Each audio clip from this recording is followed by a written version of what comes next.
W tym momencie mogą Państwo zaobserwować, jak obywatel Paweł Kądzior będzie strzelał z minigana.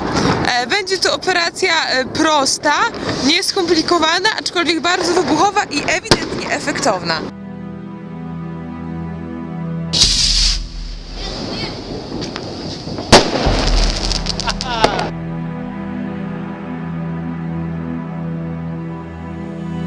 Teraz nie będę grał w grę, będę napieprzał z minigana.